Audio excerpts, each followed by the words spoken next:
Let me be clear.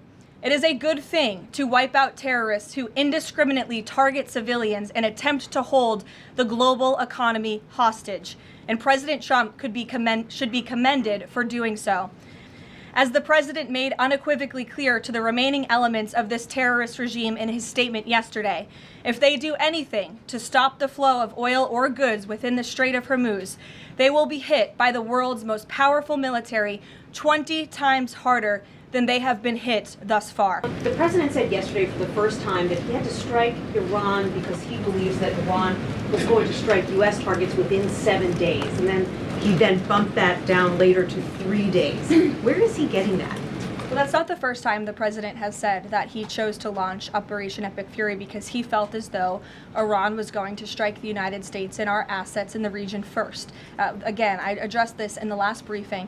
This was a feeling the president had based on facts provided to him by his top negotiators. In the Iranian school, why did President Trump say yesterday that Iran may have Tomahawk missiles when there are only 3 other U.S. allies plus the U.S. that have those missiles and therefore could... Look, again, as the president said yesterday, he will accept the conclusion of this investigation by the Department of War.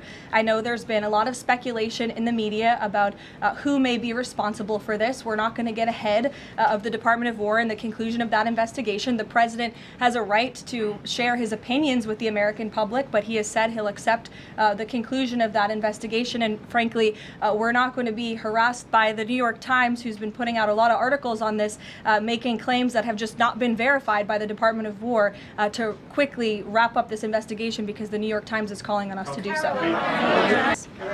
Daniel. Thank you, Karoline. Appreciate it. Millions of Americans are filing taxes for the first time since the president signed the One Big Beautiful Bill Act into law. New reports say that new IRS data says that the average federal tax refund is around $3,800, a little bit up from the last period of last year. Does the president believe that the average federal tax refund increasing this year could provide a little bit more economic growth, something that he's been very focused on as the year progresses? Absolutely.